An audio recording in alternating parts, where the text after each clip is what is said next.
What? Oh, Oh, Friday. What are we doing? What's going on? I've no idea. I just sat down.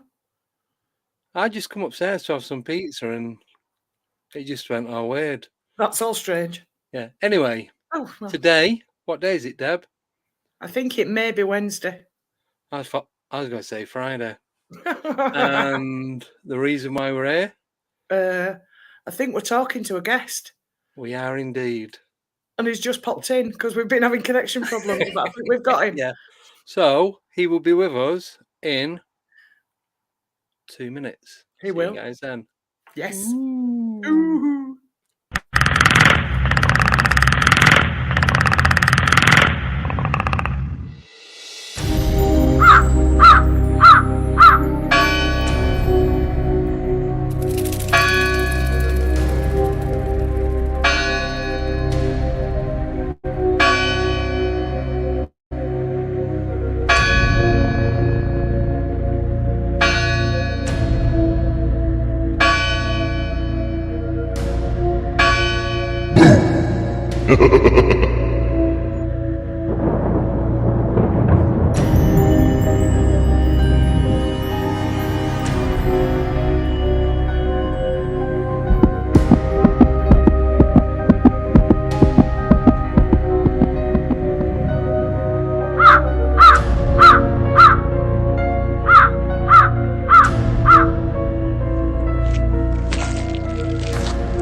Try again. Hello and welcome. That's a good idea. I keep Good evening, forgetting Paul. I have to mute the mic. I have to mute the mics with the intro on all the late everything you do. Yeah. Hi, Paul. Nice to meet you again. Good evening. You okay? Sorry for the technical issues. Worry It's not, fine. It's usually my fault, so don't worry about it. Yeah, it's usually his fault. It's normally me every week. So thanks for joining us. Yes, really thank you. appreciate it. Hopefully, we'll get a load of questions in the chat. Yes. Yeah. Don't hold your breath, though. You never know with these lot. No, you don't. Anything can happen. Yeah, they're an unruly bunch. Yeah. So, who would you like to introduce yourself, or would you like Deborah to do it? Ooh. The choice is yours. Go on, Paul. You do it. Yeah, right. Paul Ascough, been interested in researching UFOs for over 50 years now. You're not old. You don't look old enough, Paul. I'm sorry. Thanks, you creep. Right, okay. But yeah, and it's just one of those things where it's life-changing. I've been medical all my life. I've been interested in this as a hobby, if you like, all my life. And sort of going to conferences, being member of Bufora, and now author of a book and getting involved doing these podcasts. And it's just nice to get information out there to people from my point of view, it was getting people the understanding over, so that people understood what they were seeing and why they were seeing what they were seeing. Yes, definitely. Cool. Excellent. Right, so kicking off then, how did it start for you? Well, I'm sure as people have heard before, way back in 1968, when I was a wee nipper, and we'd moved on the edge of a village, and I was an avid reader. I've always been a reader, so I read from a very young age. I used to read all, but I read mainly adventure stuff and things like that, and thrillers and stuff. Yeah. And my father was very strict. He wasn't cruel or anything, but he was very strict on what he said went, you know. If he said jump, it was how high, you know. Yeah. So for myself and my younger brother, our last job of the day was to take out our dogs and the neighbours' dogs, take them out, come back in, say good night to your parents, go to bed. That was the routine. Yeah. So as kids, that was our last job of the day. On this particular night, we'd come back in. It was early to mid-September, just getting dusk. Now we have to think, I'm talking 1968 here. Yeah. So there was no air traffic like there is now, no light pollution like there is now. No. Yeah. And so the stars we were on the edge of a small rural village, surrounded by fields. You literally walked from our front door straight into fields. Right. And so we were on the edge. My father was tending his roses. He liked roses. So I've hated them ever since. But, so we had to go out and say goodnight, and it was in the garden. So as we go out, the first constellations, the larger ones, are just starting to come out. Looking north, our house faced due east. Right. So looking north, the whole of the sky was covered in thick cloud. Couldn't see anything. But from almost a direct line in front of us, directly in front of us was this bank of cloud that ended abruptly, almost in a straight line, a bit wavy like that. And then to the south, the sky was completely clear. So my father got us, the two of us, one at either side. We sat down on the bench, and he's pointing to the stars, saying, look at this. Now, he wasn't an astronomer or anything. He did have a telescope, but it was more of an interest, and he liked to involve the children. Yeah. So all the three of us are sat there. He's pointing. We're all three looking at the sky, when suddenly two UFOs came out of this bank of cloud very fast and then just stopped dead. Now, they weren't together from our perspective as we're looking due east. It was like a V formation with one slightly to one side and slightly behind the other. So one was missing, and it was just the two of them, but they were offset. Right. But the one that when they came out very fast then just stopped. There was no deceleration. They were still. And they were perfectly spherical. A brilliant, pearly white. Right. Not blue or creamy or whatever, but like this pearlescent effect they had. And you could see the light from them actually shining and reflecting off the surface of this edge of this bank of cloud. Yeah. No noise, no apparent rotation, no strobes, no anything. Just perfect. If you held a 5p piece up at arm's length, they would be about that size. So they were quite large. Yeah. Very blatantly obvious, for want of a better term, and they were just still. They weren't still for long, only a few seconds, and then immediately they started moving away. But I'm jumping ahead here. As they came out and they stopped dead, I got a voice quite clearly in my head that said, oops, we hadn't meant to have been seen. Now, I got that as a friendly, dare I say, masculine voice. Yeah. Don't ask me why, but I got the full sort of, it was directly into my head. There was no anything. And it was just immediate understanding, and you got the whole package. It was a complete thing of we hadn't meant to have been seen. Yeah. Then they started moving away from us. They kept the same relative position to each other and moved away from us. And as they did, again, no acceleration. They were immediately moving very fast, going directly due east away from us, which from a geographical location, there was Thorpe Marsh Power Station was probably the nearest thing to where they were going. Right. About maybe as the crow flies 8 to 9 miles away, and that was the direction they were headed in. Now, as they moved, again, there was no rotation, no other lights, no nothing. There was nothing apparently joining them together. But as they moved away from us, there was this tiny teardrop shape that formed behind them, like an atmosphere was sloughing off, if you like. That was the impression that I got. That the atmosphere around them was just sloughing off, and it just left this ball with this tiny little tail on the back, like a funny shaped teardrop. Right. They remained like that until we couldn't see them until they got smaller and smaller, until we couldn't see them anymore. Now, the three of us were sat in complete silence. Nobody said anything. I sort of mouths agape looking at the sky. And my father was the first to speak, who'd done his national service in the RAF. And the first words out of his mouth were, "There's nothing we have that can do that." No. And that was it. It was, to me, it was so obvious it was alien.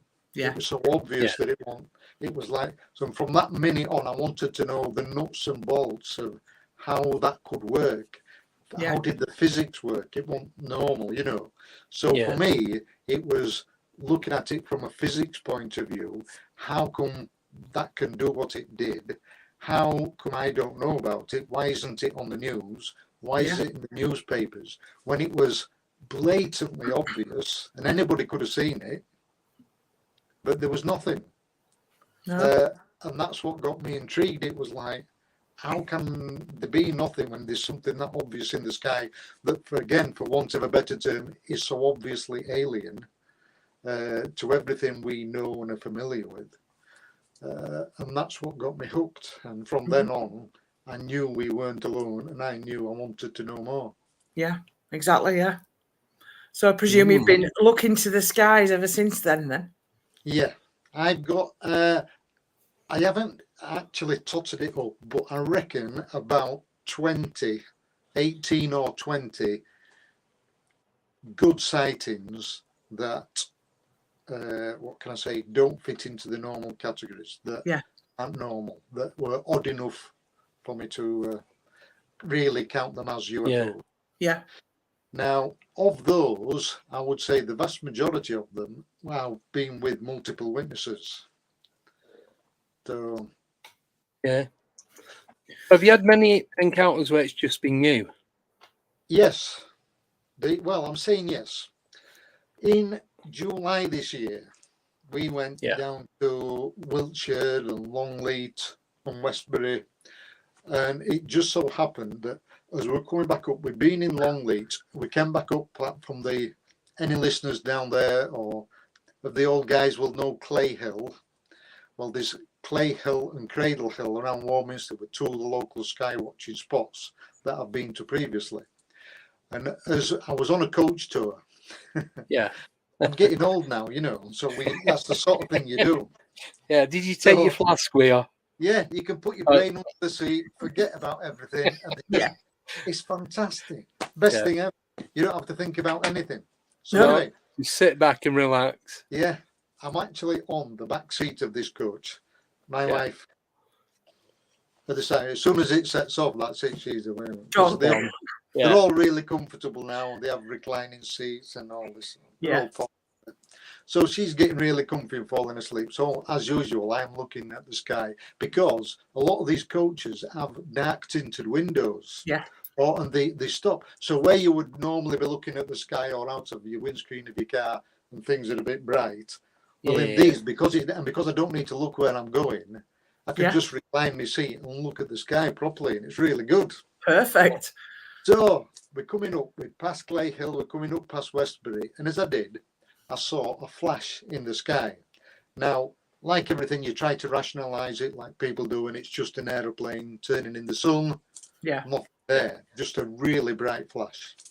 So I thought, so I'm looking in the same direction, another really bright flash, exactly the same spot, and I'm thinking, why can't I see anything else? Why am I just seeing flashes?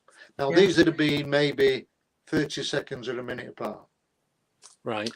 Then, I'm sort of still looking in the same area, and it seemed like this thing just faded in. There was nothing there, and then I could see something, and it just sort of materialized. Right. I wouldn't say it just popped into existence. It was like it was see-through, for want of a better. It was transparent and gradually solidified, and then it was there. Yeah. And it looked, with the naked eye, it looked like a barbell shape, like one thing on top of another. Yeah. Right. So straight away, all I've got is my phone, like all of us. So I've got the mobile phone. I'm trying to take, and I must have tried 20 times to get a picture of it. And out of these 20 times, fortunately, I managed to get it in one of the pictures. Perfect. I mean, it's through glass and it's pixelated, and it still could be anything, but to the naked eye, it looked like a barbell shape.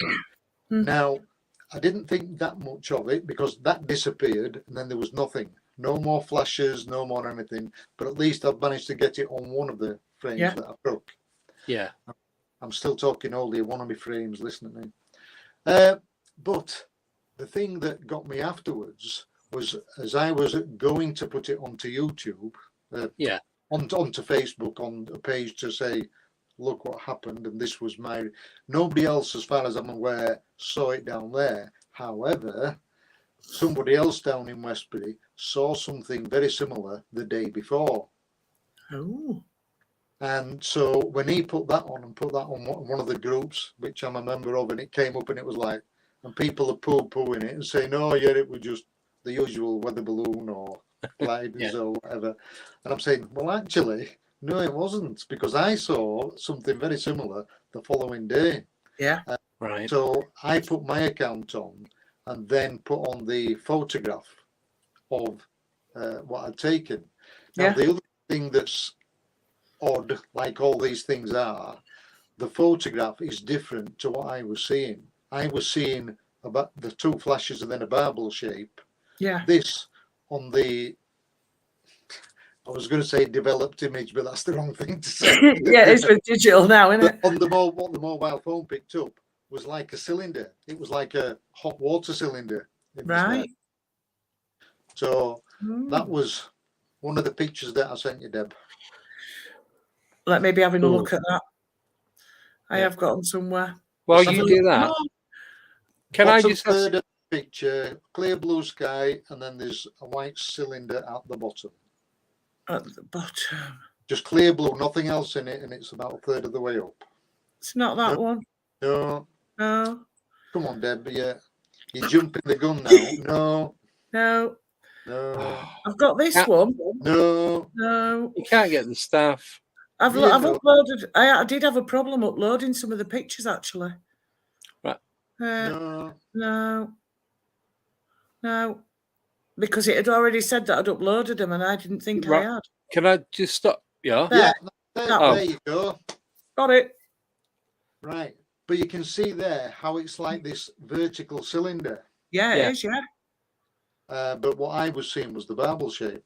But that is one of the things that I believe, because they use more than one frequency. So what we actually see is just what is within our visible frequency. And that's why you get the different colours.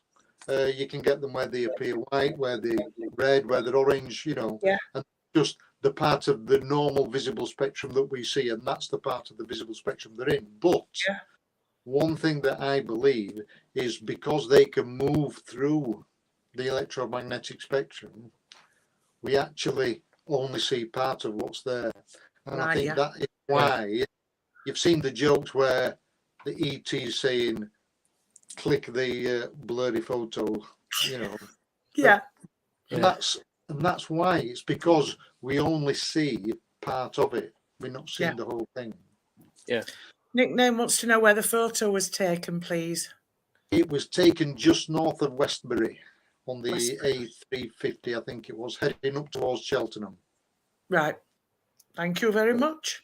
Thank you. Do you see, to me, just putting it back up again, that has a bit of a look of a teardrop to me. I know it's probably the way the light's shining on it, but it kind of has that teardrop. Yeah.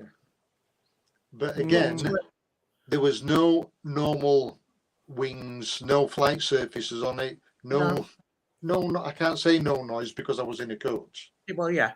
But there were no lights, no strobes, there were no flight surfaces, no anything. It was odd that somebody reported it the day before. Yeah. And I saw something very similar the same day afterwards. Yeah.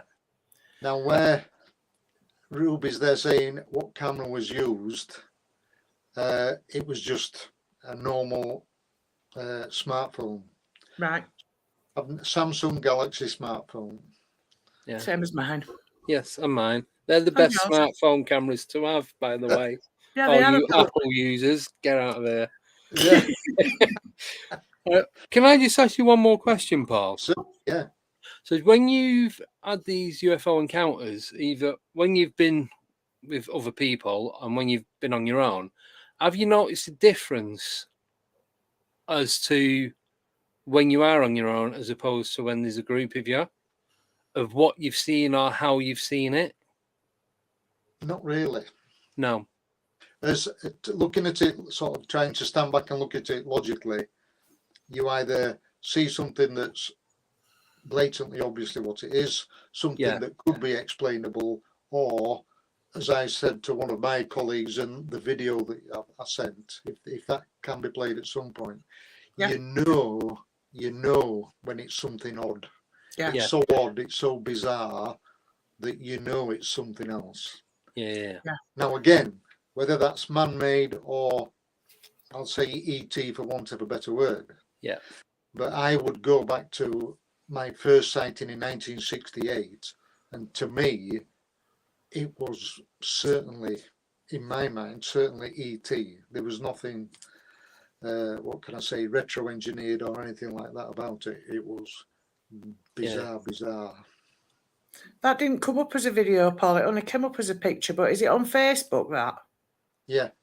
Right. Because it just came up as a still with the writing. Didn't actually come up as a video image, video file. Okay. But if I can nip off and find it. Well, Joe, while Joe's modding, she won't know what she's looking for though, because I've got I know which video is on about. Oh, okay. From it. I thought anyway, it downloaded as a separate file on. No, it didn't. It attached as like the writing on Facebook, and then just a still underneath, like a screenshot more than a video file. But if I shall go and have a look for it. Keep talking. I can talk as well. Right. Do you want me to give you some questions from the viewers? Certainly, yeah. Find a way. Right. So the first one is from Johnny Appleseed, and he would like to know what incident left you the most baffled. Right. Well, of my latest sightings, there was one at the end of last year, September 2021. Yeah. And Deb's got some of the pictures from it. And what happened? We were out playing with the kids. We live in a small cul-de-sac. Yeah. We're out playing with the kids. They'd gone in, and as everybody's sort of saying good night and going in for tea, so it was like 6 o'clock in the evening. Beautiful blue skies, and there were at the end of last year or September, the summer last year, there wasn't that much flying about. There was still a lot of places with restrictions on them. So there weren't that many aircraft. And as I turned towards the house to come in, there were 2 aircraft flying over parallel with each other. And I thought, that's unusual. We haven't seen any for ages, and then there's 2 going in the same direction. And as I looked at them, the contrail that they left at the back, there was a very bright, and I mean extremely bright, pinpoint of light behind it. And as the light was there, the contrail with the wind went past it, and it remained stationary. And I thought, that shouldn't be there. I should be able to see. No. They're all out of order. I don't know why. Yeah, well, that is that one. Right. That's a picture of it. So I'll carry on. So what I did was I said, hey, there was David, our neighbour, and Gary, another one. And I shouted my wife to come out. And as she came out, I said, bring me binoculars. So this was like 6 o'clock at night. So we finished up, 2 pairs of binoculars. I even had time to go and get 2 easy chairs. Because I've got a really big 25x70 Celestron binoculars, and they're quite heavy. Oh, right, so yeah. tripod for them. So I thought on the easy chair, you lay back, you can do it, and it's not as heavy, you know. Yeah. Your arms aren't going to ache as much. And we actually had this in sight for about, I reckon, 38 to 40 minutes. And it moved, initially it was stationary. It moved really, really slowly. You see, this is something else. People say, could it have been like Jupiter, Venus, Mars, you know, the normal scapegoats, if you like. Yeah. Well, it wasn't any of them, because I looked on my app and all the other planets were in different alignments miles away. But anyway, so I still shouldn't have been able to see whatever it was. But it moved really, really slowly, coming towards us, almost due east from its position. Not overhead, but then it stayed still then, completely stationary. So by this time, there's myself, my wife, and David, one of the other neighbours, and we're all laid down fighting for the big binoculars to see what we could see better, better. Yeah. And that is when I, through the largest binoculars, through the 25x70s, it looked to be, looking with the naked eye, again, it just looked like a pinpoint of light. But looking at it through the big binoculars, it was like a donut on its edge. Right. And it was brilliant white, donut on its edge. But at one point when I'm looking, there's all these other tiny pinpoints, flashes of light around it, like small orbs, if you like, around it. Now, this were miles away because it was behind the contrails of the aircraft. They'd gone, and the odd small cloud that the wind was blowing almost north, and this had remained stationary and then slowly came towards us. As I'm looking at it, through the biggest binoculars, it made my hair stand on end when I could see these little ones flashing around it, and they seemed to be appearing and then disappearing and leaving like you know how you get this after image on your retina, and if you see something in a contrasting color, it was like that almost was behind them. So they left this purpley iridescent color behind them. And then one of them, as I was watching, was flashing there, and another one just came over from that direction and went zooming past it, and then that disappeared. And it was like, whoa, what is going on here? This is amazing. So I left my wife and my neighbour watching it, and I ran in to get my telescope because I've got quite a good telescope. And I thought, if it's stationary enough, I'll be able to look at it through telescope and see it clearly. Because I could just make out that it was a donut, as could my neighbour. Now, in the end, other people had been coming and going. And by the end, there were 8 adults and 5 children had seen this. Most of the adults through the binoculars. Not that we'd let them loose on the children, but at least they could see it just as a bright point of light. So I'd got the telescope out, set it up in front of us. We could still see it. As I'm setting it up, my neighbour suddenly came out. It's moving. Oh, it's gone. Then it suddenly started off moving almost due north, slowly at first, and then just up speed and disappeared out of sight. And that was it. It was gone. Because I was so angry that if I'd have gone in early to get the telescope, I may have seen it much more clearly. Cool. But again, something like that, it was, again, bizarre, very odd, multiple witnesses.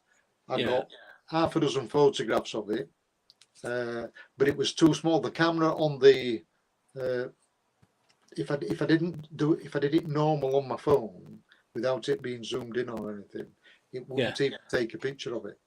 Right. So, I know what you mean. Yeah. And I think, again, that's a problem that as investigators we come across time and time again, where people's cameras won't take the picture that you're actually seeing. No.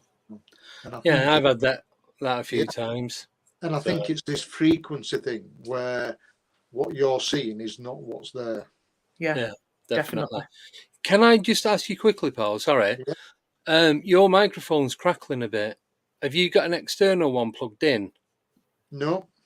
Oh, it wasn't doing it at the beginning. A few people are complaining, saying it's really staticky. I don't normally have a problem with it. It's, to me, it doesn't sound that bad, but I just thought I'd ask before we carry on. Oh, well, I'll see if I can. I've got mics. I'll say if you mute it, then unmute it. That sometimes works. That's what I tend to do now and again. If you mute your mic, then unmute it on your iPad. That might sort it out. Sorry, it's hurting a few people's ears. Shall I try this? Yeah. Give it a blast. Yeah, sorry, I just don't want it to mess your interview up. That was all. No, if people can't hear, I don't know if that's any better. That's better. The crackling's gone. Yeah, there you go then. Yeah. So good. Right, there we go. Anyone complains now, it's their ears. Sorry about that, pal. No worries. I just didn't want it to carry on and it be all, you know what I mean? Yeah. So cheers for that. I'm having no luck with this video, I'm afraid. Right. Okay. I'll put a few pictures up then, Deb, and we'll see what you've. Right. Well, this was the picture you were on about. Ah, right. But that's the only one that came up. No, it's not that one, but never mind. Is the one with another man on? Yes, there is, but that hasn't uploaded. That was attached to this one, but it's not uploaded with it. All right. Well, okay. It's all right. Quite by chance, I was watching. My wife was channel hopping like you do, and then we got talking, and this was being left on the screen, and it was the Cheltenham Horse Festival. Yeah. Not that either of us are interested in the slightest, and that was in March. And March 2019. And as they're interviewing this lady who was something to do with some horse race, wasn't interested in the slightest and weren't really listening, but this light suddenly blossomed in the background. Yeah. Now, again, it could have been an aircraft that came out of a cloud, but it was just a pure bright light. There was no strobes on it, and it remained stationary. Now, again, you could argue that it was coming towards you, but it won't get any bigger. And I watched it for quite a while, and then it started to move as you're looking at that screen. It moved to the left as you're looking at it. Yeah. And what they did, the interviewer, which was on the other photograph, the cameraman eventually started moving across, and he panned differently so that he put the interviewer between the camera and the object that was bright in the sky. Yeah, there you go. That's the other one. Right, okay. Now you can see there, it's slightly lower down, but it still remains stationary. And an aircraft wouldn't have stayed still that long. And what he did, the cameraman moved so it was behind his head and you couldn't see it. Yes. Right. And I thought, that could be a bit telling, really. If people that are aware of it, it was like. So it was just one of those things where we just happened to be watching, and I was obviously, you notice these things. Yeah. you become aware of these things. And I managed to quickly upload that one. Yeah. Deb, can I just tell you quickly, when you try multiple uploads, I always find it misses some. So I always do it one at a time now. It takes longer, but you don't miss any out. That's probably why then. It's done it loads to me, and I just got to the point where I just do 1, 2. That's why I sent them all on separate emails, because I found that as well. Yeah. Yeah. So tell us about this one then, Paul. I'm intrigued with this one. Right. That was the one. Now, this was actually, Richard Lenny. Yes, I do. He'd put this one up. And the one I've just been talking about, where it was stationary above us, and we could see the little dots, little orbs flashing around it. Yeah. This is as near as, damn it, as what I could see, except that the donut shape was brilliantly white.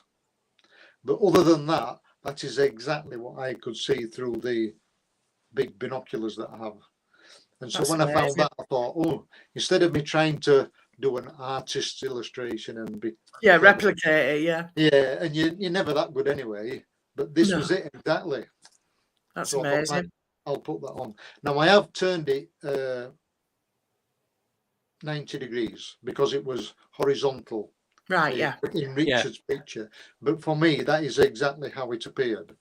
Like that, with the smaller orbs around it. Yeah. And you can still see on this one how there's that colour behind it. There's the bright light, and then there's that's exactly how they appeared to me.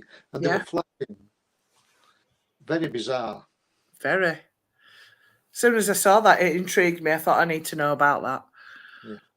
I put them all on the It's the Real Story on the Facebook page. Right, so I put all these accounts on there so you can read and see the pictures as well. Yes. So that's where you'll be able to see the video, Deb. That's where I was. That's where I'm missing it. Was that where you wasn't? That's where I wasn't. Yes. Right. So out of all the sightings that I've had 7 that I've managed to get a picture or a video or something on. But again, really difficult to get anything. Yeah. And again, at the end of the day, just looking at the picture without any corroborative evidence, without witnesses and all the rest of it, they don't mean that much. And what proof has all the ones that I've witnessed, I've not been in a position to take a photograph, because normally the few that I've seen have either been in a car, and by the time I've got the camera out, we've passed whatever, or I've been on the back of the bike, and it's just like it's like it's almost set so that you can't take a photo. There was one instance, September 2015. My neighbour had just had a baby, little boy. They came round in the garden. The other neighbour came round, so we'd got 1, 2, 3,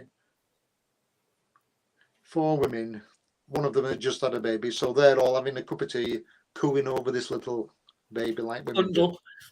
Yeah, I'm playing with that baby's elder brother on our lawn in the back garden, trying to keep him entertained. Only 3-year-old, something like that. So he's into birds, and it's like bird, aeroplane. Birdie. Yeah. So we're like looking out.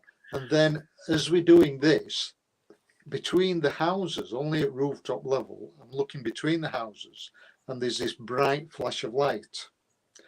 And what I can only describe as a glitter ball, just like a Strictly Come Dancing glitter ball, suddenly appeared. I mean, way, way off in the distance. And it was it could have been miles and miles away, but it was from where I was, it was directly over Leeds city centre. Right, yeah. It is almost due north, not quite, but nearly as near as the due north from my position. So I'm looking at this brilliant, like a Christmas decoration hanging in the sky, and I'm thinking, why is that there? What's going on? So I jumped up. My wife's there.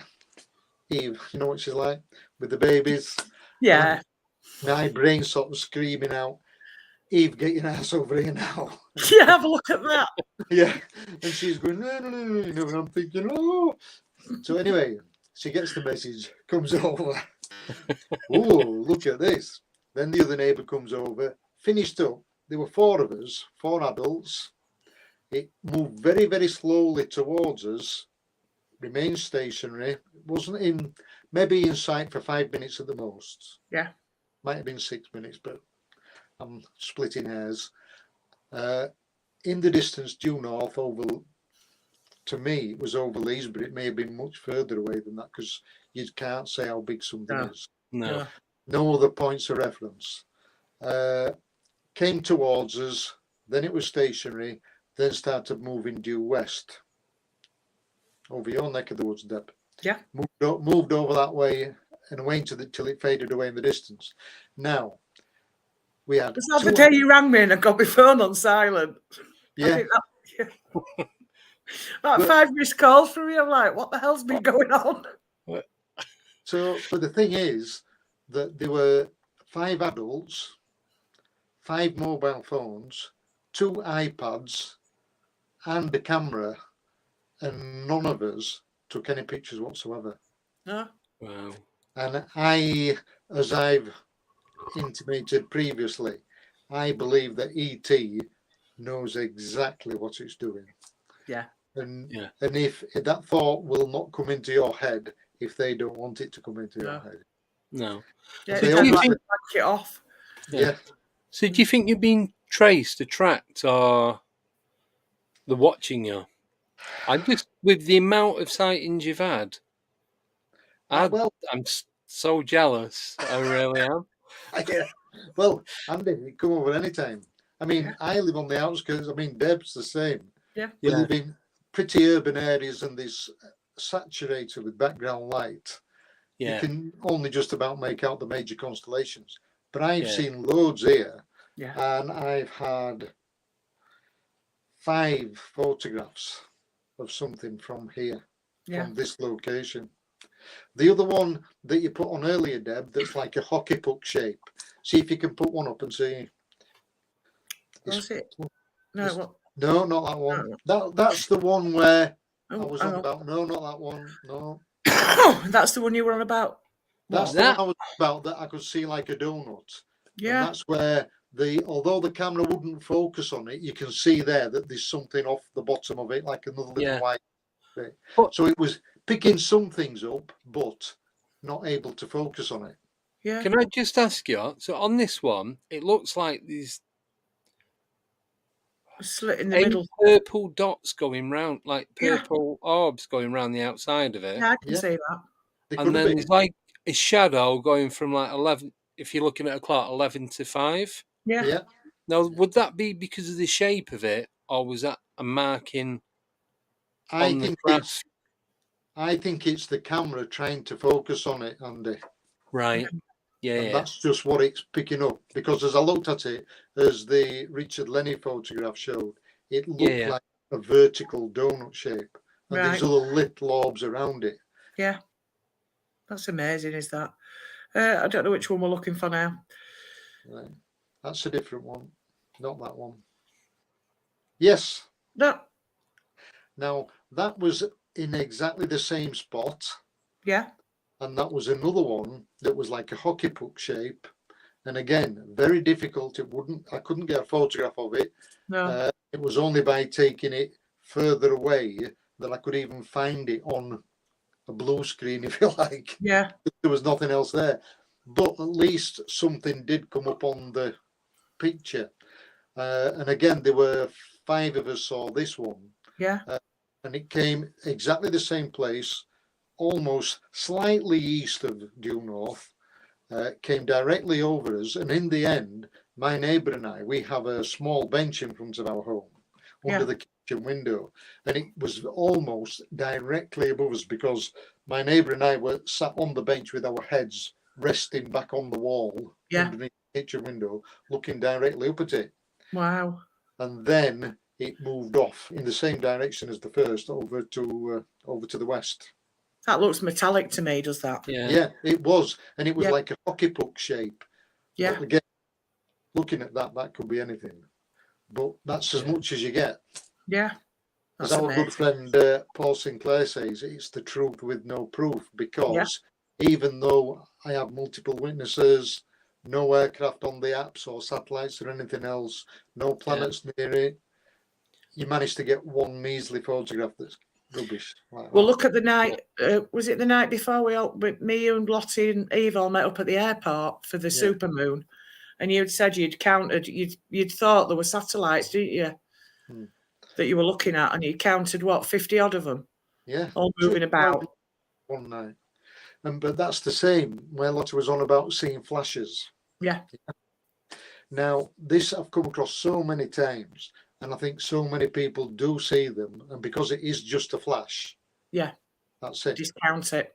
But if you think about it, we had quite a few of those when I was out with Paul Sinclair, and we went on to Flamborough Head. Yeah. There were numerous, like, because it was actually being interviewed by Chris Evers for the OLM, for the Outer Limits magazine. Yeah. So he's there interviewing him at the end, overlooking the thing. And then we're all in the back and went, oh, look at that. And I thought there were a few times I thought to try and be quiet. But suddenly when you see something that obvious and everybody goes, oh, Yeah. And again, my explanation for that, again, trying to look at it logically again and looking at it from a physics point of view, that is just literally as they're passing through our visible part of the electromagnetic spectrum. Yeah. So as they pass through it, you just see that flash. Yeah. They weren't there before and they're not there after. Yeah, because Yeah. they've just gone through that little channel. Yeah, they've just gone through that little bit of the electromagnetic spectrum that we see. Yeah. So that's why you see the flash. Ah. Well, Right. we saw quite a few up at the airport, didn't we? Well, when I could train my eyes on them, you and Lottie were straight on them, and I'm like, where were we looking? No. But like you said, I kept going dizzy because we were stood up. We'd have been better with, like you say, lawn chairs where Yeah. you could just like lay Yeah. back and watch. That's an ideal. If to be fair, there are. I mean, like I've just been to Madeira. Yeah. And it's one of the best places in. I mean, I found out from one of the guys over in Madeira, an astronomer, that it's one of the best places in the northern hemisphere just for looking at the sky. Ooh. So, but again, if you're going to do it properly in an ideal world, you're better off getting 4 nice lounge chairs where you can all lay down at the points of the compass, your heads together. Yeah. One north, one south, one east, one west. And then everybody can see all the sky. And if somebody sees something, you've only got to turn your head and you can see it Just as well. slightly, yeah. Yeah, it's a much better idea. That's an ideal, but it's rare that it happens. Right. So have you seen flashes during daylight? There you go, Lottie. That's Lottie. She's going to nick some sun lounges for our next trip out. Sorry, go on. Yeah, I have seen during the day, but not as they're more, again, because it's nighttime, they're much more obvious at the night. Yeah. Yeah. No, I was asking because I think I've seen some, and I just thought it was my eyes playing tricks on me. Because I used to see quite a lot around like Norfolk and Suffolk, but I've not seen any for months. Yeah. And I just put it down to just driving and driving and driving. Yeah. But it'd just be a quick flash in the sky. And it's like there's nothing there. Well, this is again a difficulty where people try and put rational explanations onto things. Yeah. And we all have floaters in our eyes. We all have. Yeah. We're all looking at a bright white background, whether it's the sky or a wall or whatever. You'll see. Floating. Yeah, like the little worm type things. Yeah. And as you get older, people with cataracts, people with other eye problems, these are more prevalent. So it's more difficult to actually. And when something's only there for a fraction of a second. Yeah. Yeah. See, it's like. I'm just going to say, so do you know like when you see a bird, more so a seagull, and it just changes and it looks like a flash? Mm. It was more like that, but it wasn't a bird because there was nothing there. Yeah. And it was like pure blue sky, and there's no planes about, nothing like that. I used to see like probably 3 or 4 a week for like a couple of months and then nothing. Yeah. So I'm thinking, was it my eyes? Because if it was, surely it'd still be happening. Yeah. Again, I don't know. Well, did you have high blood pressure and you were treated for that? I actually have high blood pressure, but I've had it for about 6 years now. Yeah. So I'm on tablets every day for that. So yeah. One of the side effects of high blood pressure is that's how we get one of the signs and symptoms for ladies that have eclampsia and things like that. Yeah. Because as the blood pressure rises, then they start seeing the flashes in the eyes. Yeah. Right. But again, if you're in a group of people and there's more than one of you seeing a flash, as we were at Brampton and as I have here too, where there's a few of you seeing it, then obviously it's not just in your eyes. That's it, yeah. Well, the thing is, I've always been on my own when I've ever seen anything. Especially UFOs and flashes. But again, how do you prove it? So I know, that's it. Debbie, put another one of the pictures up then. Right. Let's see what I've got. Oh, I've got the wrong bit there. Right, there we go. Right, this one. Right, that is the one I was on about, where there were 8 adults and 5 kids saw it, and it came over the top. There was like a dome. Yeah. That is, I've taken that so that you can see the edge of my neighbour's roof and guttering. Yeah. Or you can see how small it was. Yeah.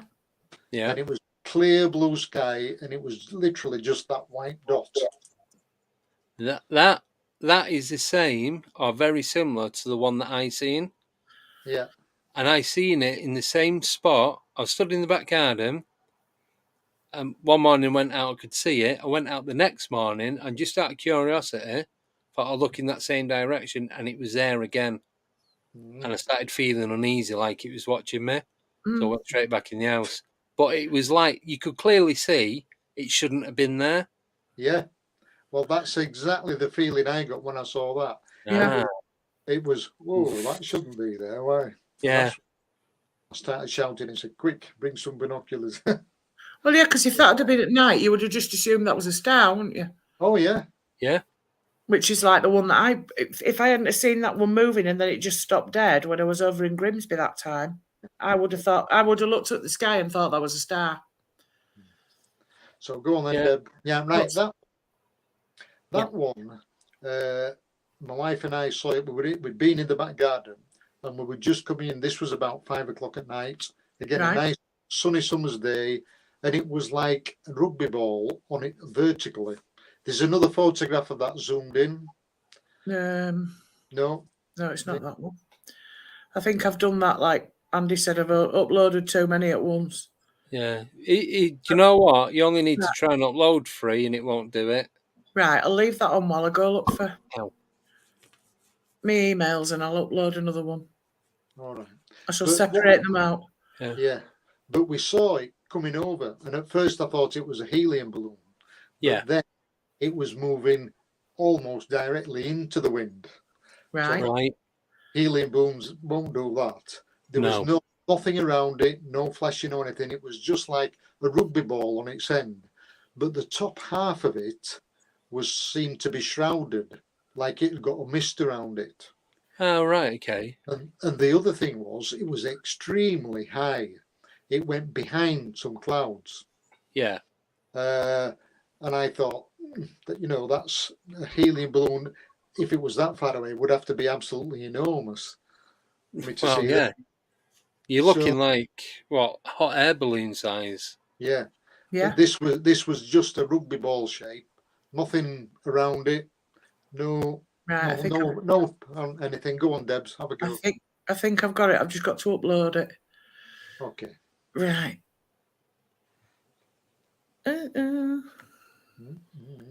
See, if I'd have known all this beforehand. You should have just asked me, Deb. I know, but I was uploading. Oh, hang on. Andy, you can't get the stuff these days. I know. Yeah, it's true. You can, Right. but not tonight. It won't separate out from the other pictures, but I'm presuming Oh, that's there you go. Yeah, that's it there. But you Can't can make see it any there. bigger, sadly. Yeah. You can. Sorry. Go on. If you go on present Yeah. and share screen, you can do it that way. Sorry, Paul, I didn't mean to cut you off No, it's then. fine. Share screen. So if you take that off the... Right, hang on. Oh, it's You're- no, it's You're doing like something. I did last time with the Dogman video. Yeah. It's doing really weird things now. Oh, hang on. Right. And then you should be able to zoom in. Right. Oh, what the bloody hell's happening now? Right. Let me remove the picture then. You sort that out and I'll get rid of I'll take the picture off. It's actually, oh God, now my laptop's gonna die. Right, I'm actually looking at this from Paul's email, so I don't know if I can zoom in. You Don't should worry. be able to. That's pretty good though. But you get the Yeah. idea how it was a rugby ball shape, Yeah. and the top half of it seemed to be shrouded in something as it went along.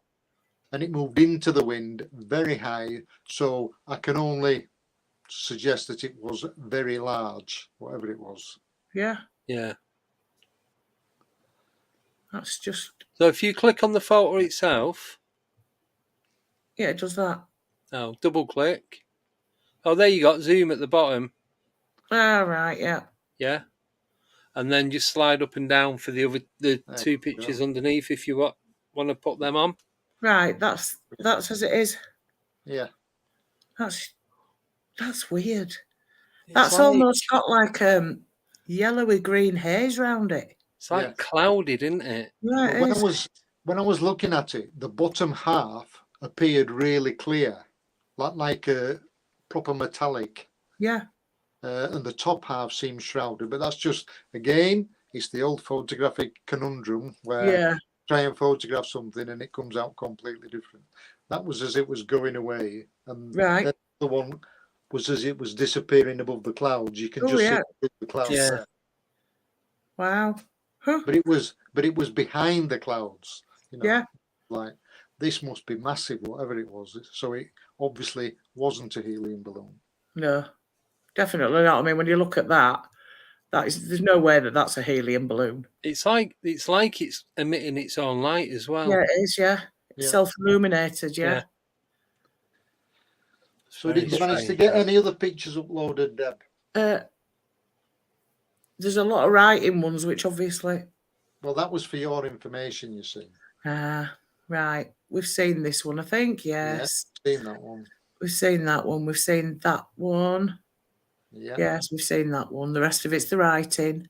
Well, what about have you got the black one with the video that's a still? Yes. That one. Right. Yeah. So you could zoom in on that one if you can. I need to make that bigger. Let me find it on me. So yeah, do the same. Present, share. Present, share screen, entire screen. I'll do it with Chrome tab. No. Right. Just talk amongst yourselves a minute while I get it up. Well, I'll tell you what happened. Yeah. I was working at night, and I used to go out whatever time it was. I made sure that I had a break by getting up off my backside and going for a walk. Yeah. Because otherwise I was sat down for 12 hours. So we used to go out in groups of 2s and 3s, whatever, especially at night. So I'm with another guy called Liam, and we'd been out. He was one of the emergency dispatchers for the ambulance service. Right. And we walked, it was a low harvest moon, nothing much else in the sky. And we're at Unit 41 Industrial Estate. So there's quite a lot of background lights and big high street lights, so you can't see that much. Literally, as we're coming back, as we turn towards the ambulance headquarters in the middle of the industrial estate, there was one little cloud, quite low down, and this oval light, if you like, seemed to get brighter as it came out. Now, it was unusual. You could say it was on the normal flight path for aircraft coming back into Leeds Bradford. And we used to see them doing it all the time. But to sort of like 3:45 in the morning or whatever it was you don't usually get anything, not even cargo planes coming in at that time. Right. So it was unusual. So we were looking at the aircraft coming towards us as we thought, as it got brighter. But it didn't get any closer, and it stayed there. And it was like, this is weird. And again, no strobes, no anything. Now, on the video, you can sort of see lights within it flashing, but they're all within. Right. It's just a typical ovoid, if you like. But it remained stationary. So that's when I got my phone out, the old Samsung Galaxy, and I videoed it for 18 seconds. Right. At the end of that point, it hadn't moved. You can see from the video it hasn't moved. So what I did was take it off, put my phone down, and literally as I did that, it just went sideways, straight back into the cloud again. And it was like, it knew you were filming. Yeah. And it was almost, it felt like I'm here, you can take my picture, now I'm not here. And it was like, what? And it was really weird, Now, that was facing from where I was, the direction I was headed, that was sort of along the M62 corridor, going towards, I would say, back towards Castleford and Pontefract, down towards the Cape. That's the direction I was looking at. But that was a really weird one. But I'm fortunate, I've only got one other witness with that one, but we got a video. So when you went onto the page and it came up there, Deb, and it did say it's the real story on the Facebook page. You can just go onto the post and watch the video to your heart's content then. Lovely. Right. Deb, do you want to find that while we do a break? Because we're coming up to the half. Yeah, that's fine. Yeah, do that. I can't speak now. We're coming up to the halfway mark. Yeah. So if we have a quick thought, I'll spend that when we get back then. We'll have a 4-minute break. Hopefully Deb will pull her finger out and get it sorted. You never know. Then Right. you should say, let Andy do it, and then you know you're going to get it right. Yeah. Yeah. Oh, But I should just start doing everything, that's shouldn't I? Right. See you See you in 4 minutes. 4 minutes then. Thank you. Cheers.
Eight, 7, 6, 5, 4, 3, 2, 1, 0.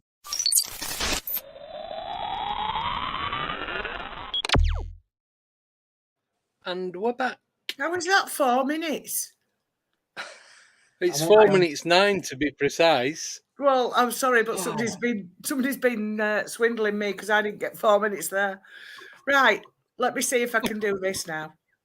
You've Are we not done it yet. No, I've done it. I had to take it off because I Oh. can't see what's going on. Right, here we go. Well, say nothing. This one, Paul. Is it that one? Yeah. Right. I just need to find my Zoom again. Andy, where's the Zoom gone? So Click on it.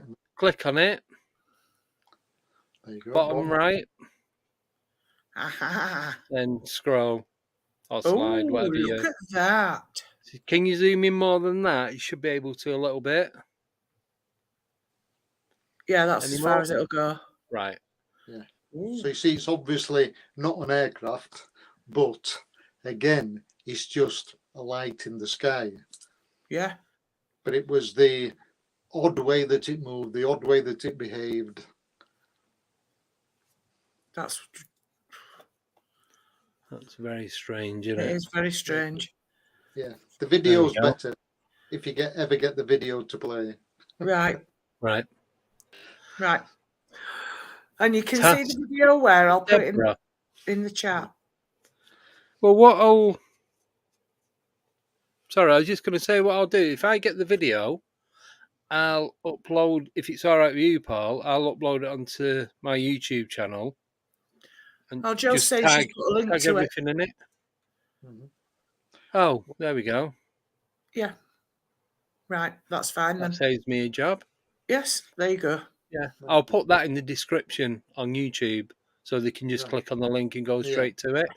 Yeah. Brilliant. Well, there's one more Excellent. that hasn't come up when Deb's been going through the pictures. No, I've And done them all. it was a fuzzy,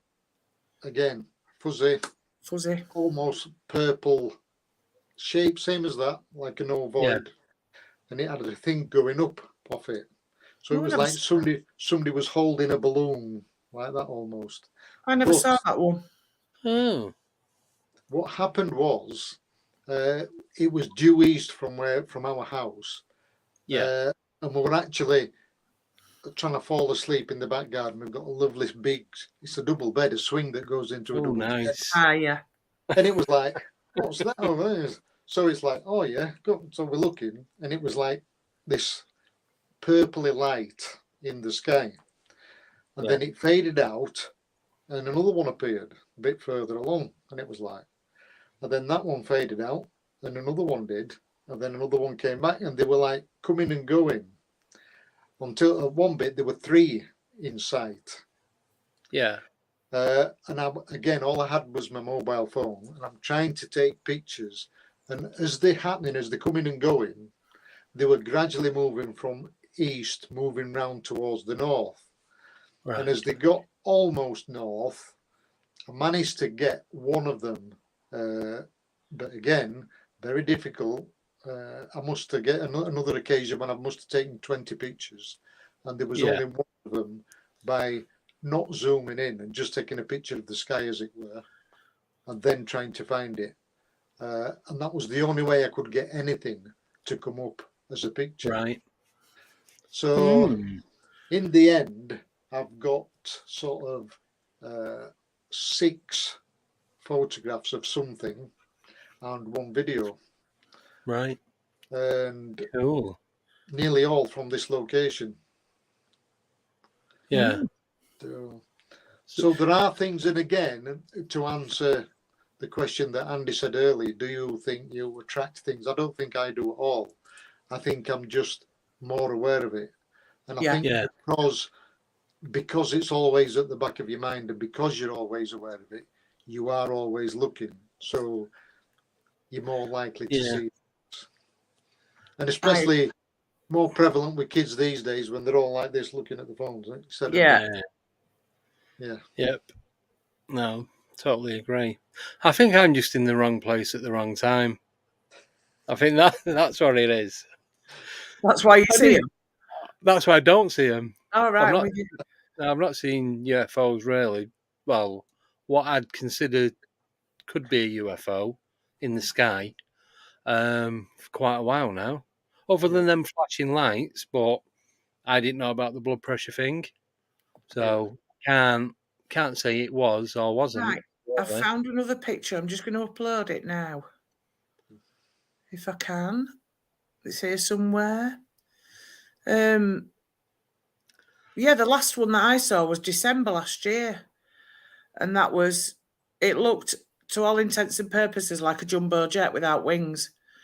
Yeah. And something told me that I needed to keep an eye on it because it wasn't what it seemed to be. So I did keep an eye on it, and there you go. It turned, because I thought when it turns into the sun, I'll see the wings. I thought it was the sun that was the problem. Weren't you on the back of the bike? Yeah, I was on the back of the bike. Yeah. And I just watched it, and it did that weird pixelating in and out. This is what I've just found. That's a one. That's the Westbury one in Wiltshire. Is that the? Have I already That's uploaded one we talked about before. That was the first one we talked about. That was like the teardrop one. Yeah. Oh, there it is. Yeah. That was the barbell that you could see, but it looks like a. Yes. I got all excited there. I thought I'd found another one. Never mind. Never At mind. least she's trying. Very trying. Most people say Right. that. Right. Well, you do that, Dale. I've got a question for Paul about something I seen a couple of years ago. So we gone to a party, and we ended up staying over at the house. And so you got a living room, then you've got a kitchen, kind of like diner, and then you've got a conservatory that's built over the kitchen, but then extends out. Then at the back of it, it's just fields and fields for miles. So me and the missus will lay there on a inflatable bed or something like that, and we're just looking up. It's all glass, the conservatory, the roof and the walls. And we just seen two blue lights side by side. We had the doors open because it's middle of summer. And these two blue lights, we just watched them go till we couldn't see them. No noise were coming from them. This was about 2-3 o'clock in the morning. And then probably about 40 minutes later, these two blue lights just come back on the same flight path. Yeah. Yeah. Right. Were they just like circular? Yeah. Just a Just light. two blue circular light. So I'll tell you a story. Go on. I've narrated this, and I've actually put this story in my book. Yeah. My wife and I used to live. My first wife and I used to live in Selby. Right. One night, my last job of the day was taking our dog for a walk, and I was going to do that. Oh, thank you very much. There you go. Paperback, ebook, hardback, and as a what's it called? My brain's gone dead. Paperback, e-back, paperback, I forget it. Paperback, ebook, and hardback, was it? No, yes, all three of those, and available on audio as well. Right, audio book, lovely. Yeah, that's the word I was looking for. Right, carry on then. So anyway, as I'm going to take the dog out, she shouts, and there's two lights that looked for all the world like headlights in the fog. You know, when you see a car in a distance, you can just see, you can't make anything else out, just fuzzy headlights. Yeah. But these were a creamy white colour, and they were coming over the top of us really slowly, just like you said, coming over there. And it was, look at it. So we had two boys, and the four of us stood, watched these going over. And then literally, as they got maybe to 60 degrees moving away from us, they suddenly, poof, and they were gone. It was just like Star Trek going on to warp factor speed. Right. And it was just like that, woof, they'd gone. Then I took the dog for a walk, like this, watching the sky more than the dog. Came back in, and it was we had a Pyrenean mountain dog, huge thing. Wow. So we had a big 6-foot fence around. So as I'm locking the gate, as I'm reaching up, locking the gate, because we had a bolt right on the top. Yeah. These two headlights, as I called them, came back doing exactly the same flight path, just like two lights coming back over, and they just went until they disappeared. Wow. Now my family, the four of us, saw that, and I never told anybody. I've seen that many, I don't report them. It's like, but I was a member of Bufora for a number of years, and then got into the investigative team. And I was actually over with Philip Mantle at his house when he was with his first wife in Batley. Yeah. I went over and we'd been talking about something, and then we sat having a cup of tea, and it was an investigation we were going to do. And then he asked me if I'd seen something else, and I'm telling telling him this, and he said, I can tell you when that was.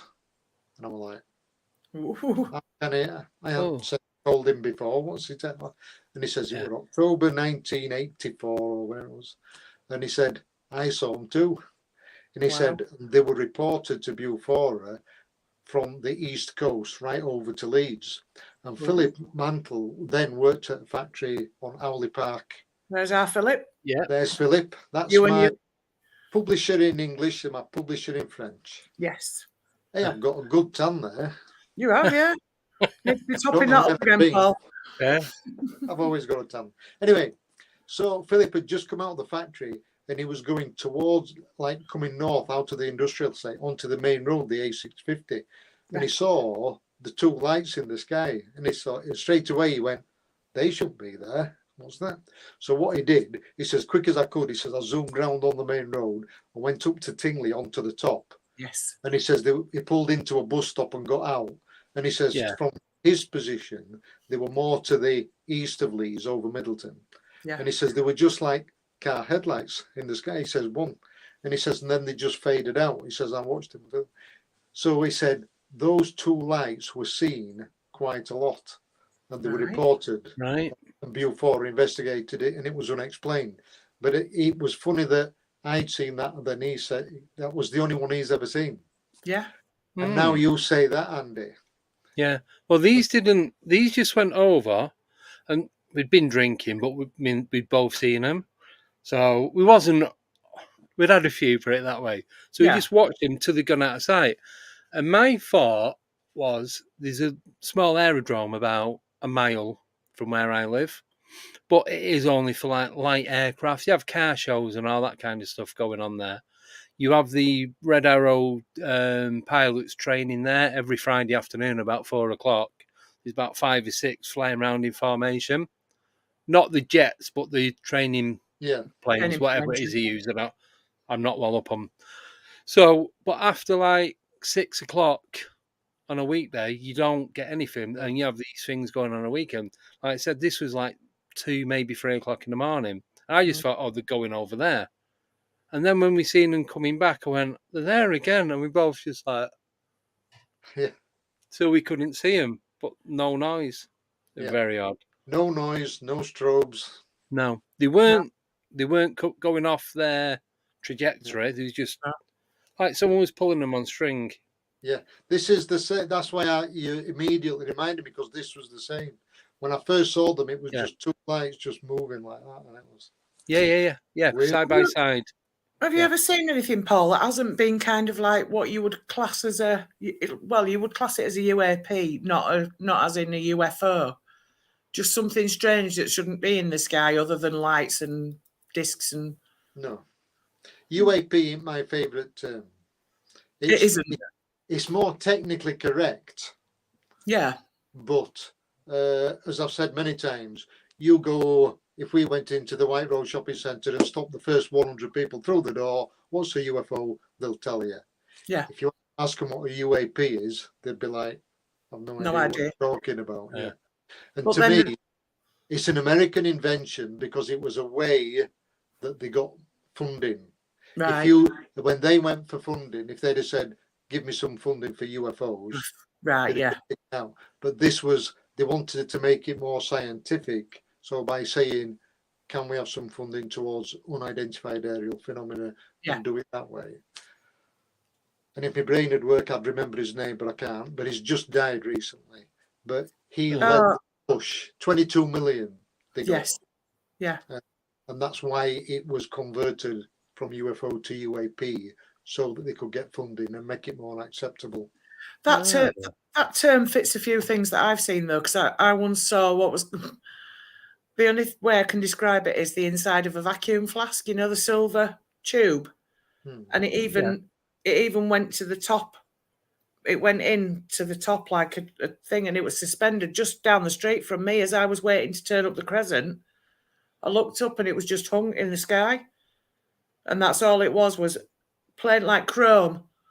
Yeah. With like a bottleneck on it. And it must have been 7 or 8 feet length, and then it was quite thick diameter, but it was just hung there. And I stared at it all the time I was waiting for the cars to come past. I'm like, what the hell is that? Because it was hung over the houses. There was nothing attached to it, nothing at all. And then obviously I had to turn because I had a load of cars behind me. Just there. Should have stopped and got everyone out to have a look. Should have done, really. See if they And could see it. Then the tumbleweed thing at Bempton on yeah. Cliff Lane, that came across the road as a round tumbleweed, and then it turned and it was like woven sticks in a donut shape with a hole in the middle. And it just floated across, and then it got to a couple of inches from the trees on the left, went straight up and over the top of the trees and disappeared.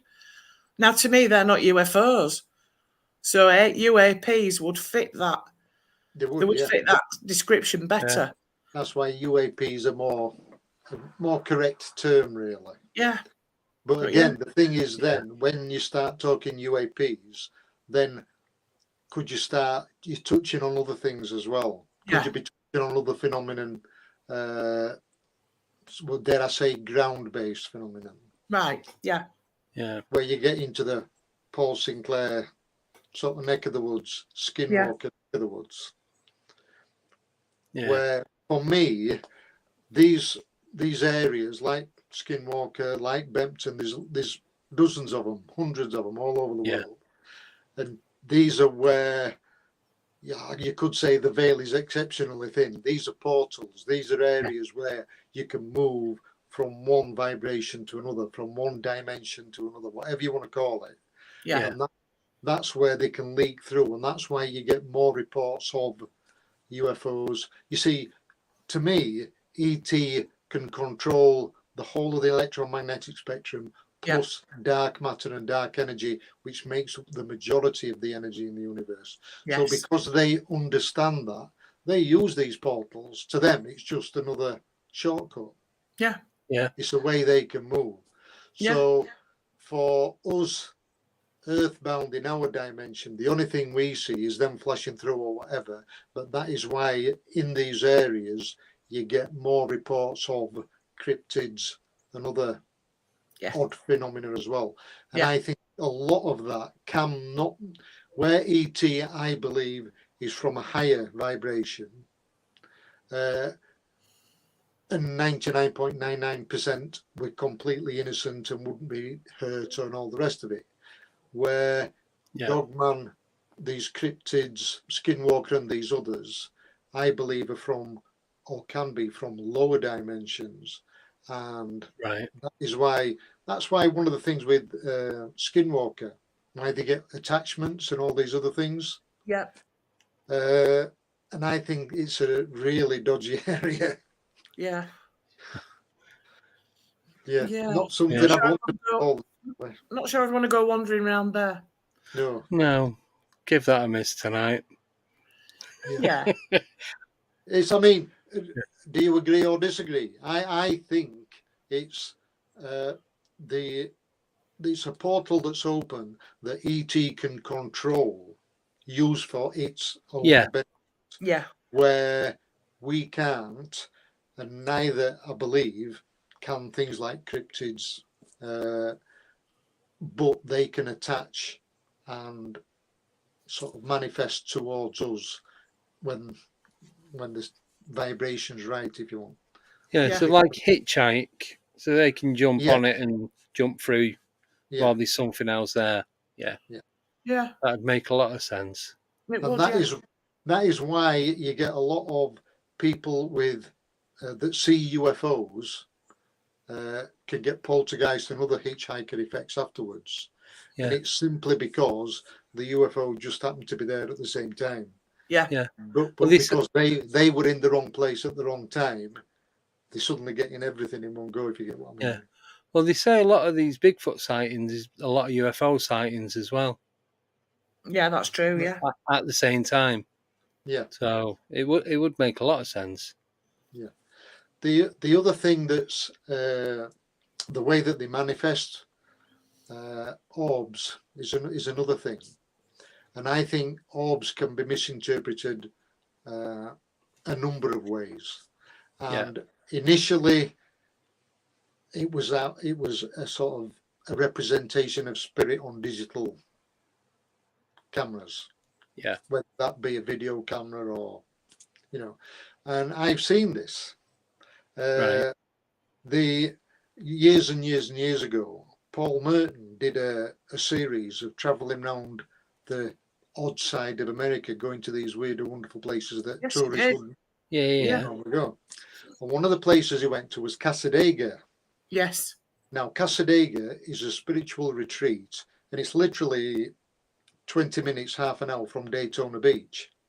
And if you're going from Orlando to Daytona Beach, you actually drive past it within a few minutes of it. Right. So while I was there, we've been 3 times to Casadega.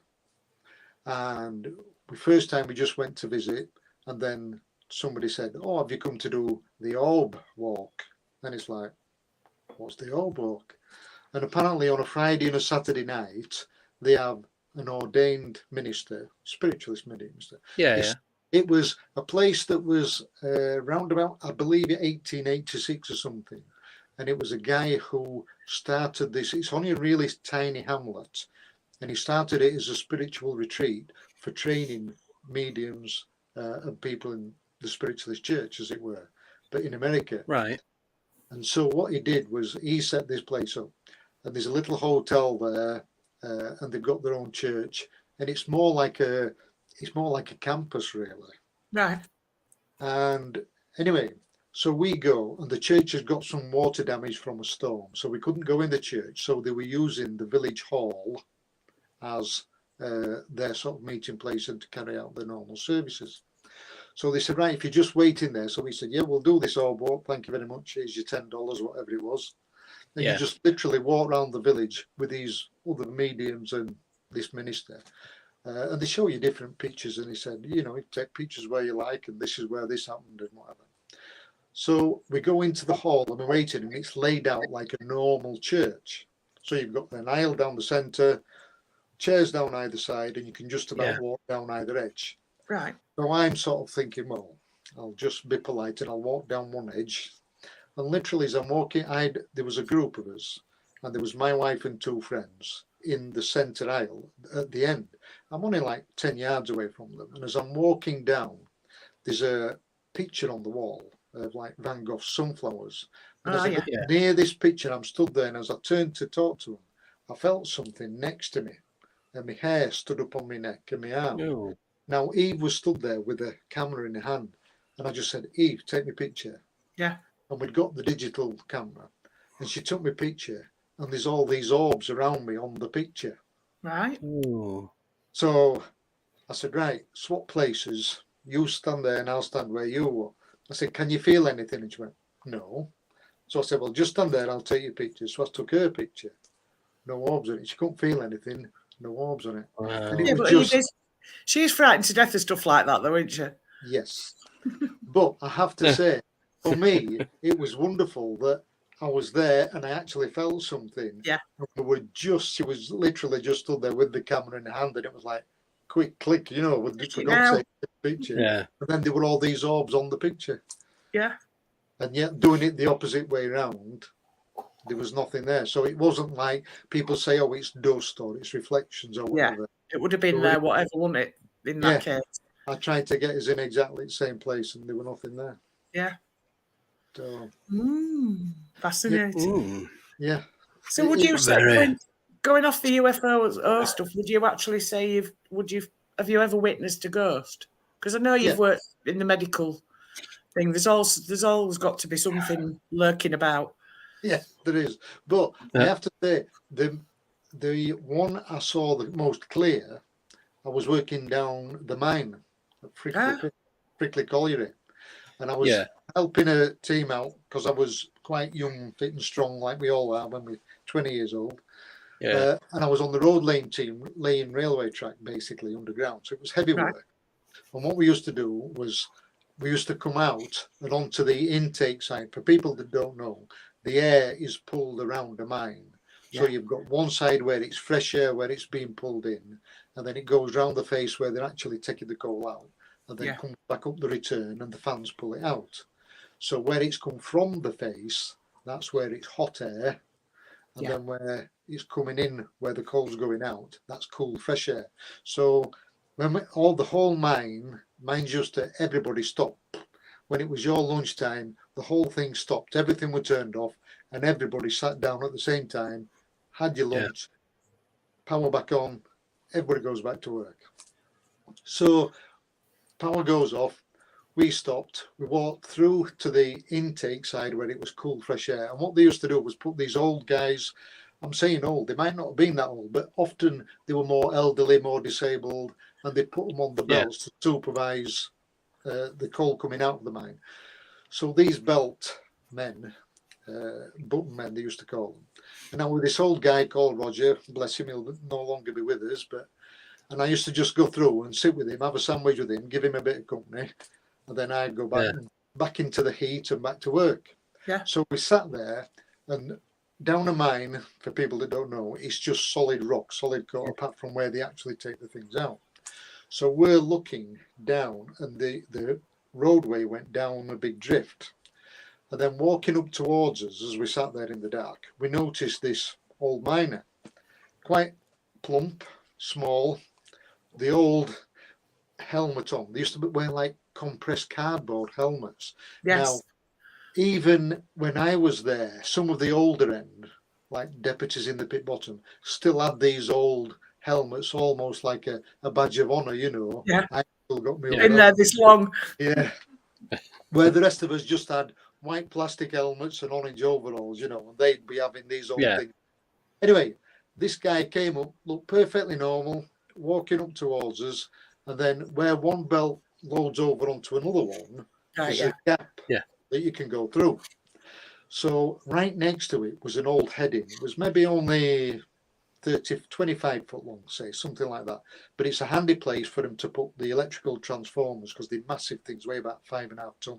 Yeah. So they get them on rails and put them there, and that provides the power for the district that they're mining. Yeah.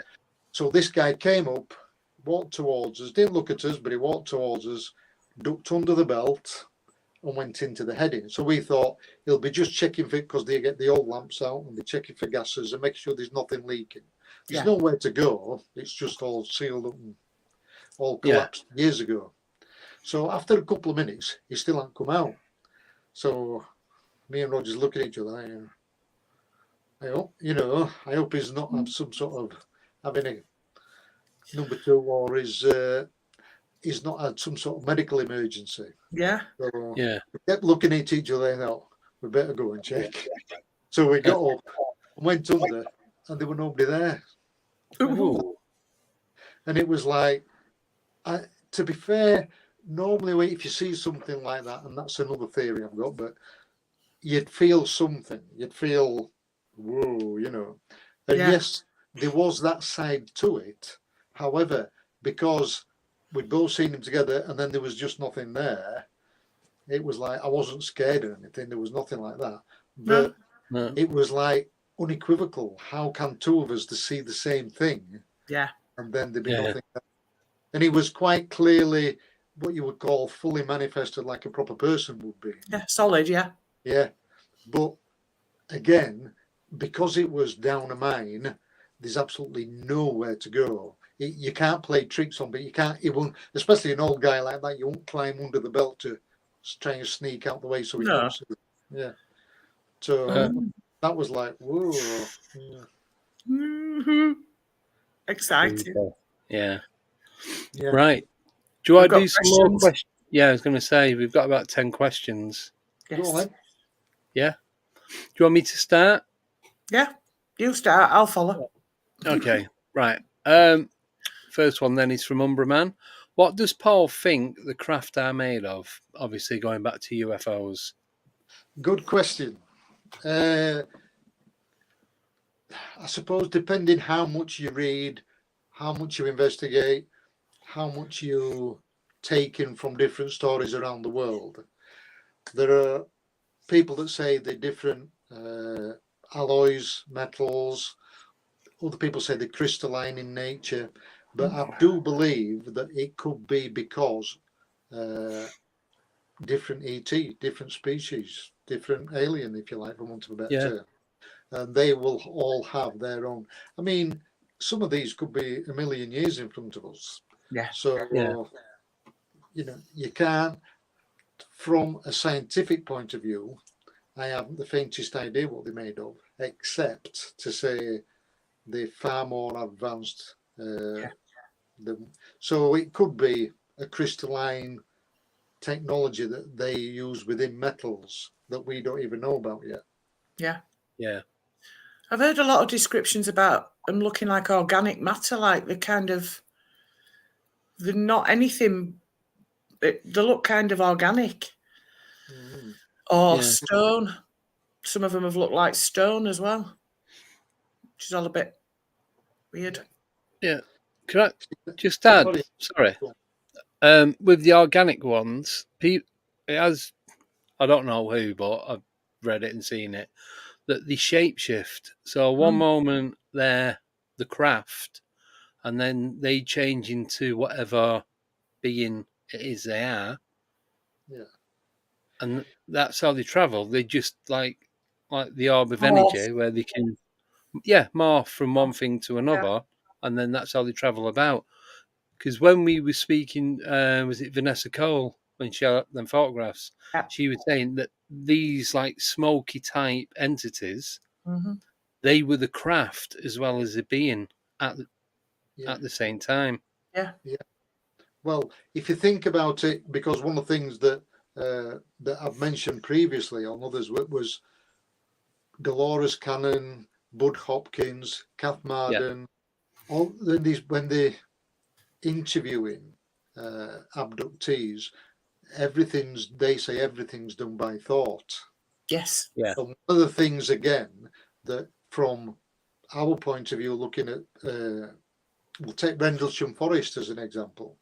When he said the first soldier, when he put his hand to the vehicle, to the craft, and he got a download. Yeah. Yeah. Well, again, that could be because everything's done by thought. So whatever being, for want of a better word, is piloting that craft, is in charge of that craft, they are part of that craft. So we will pick up directly from that, isn't it? It's just the connection. Yeah. Because they use that energy, that thought, they're part of it. That's why they can move like they do. That's why they appear like they do. Because it's just using their energy. It's not a physical thing like we think of a physical thing. Yeah. Yeah. Fascinating. Interesting. Right. Nickname wants to know what UFO cases does Paul find compelling? I like the ones that interest me are the different abduction scenarios you get. Sort of from Philip Kinsella, Travis Walton, Whitley Strieber. Yeah.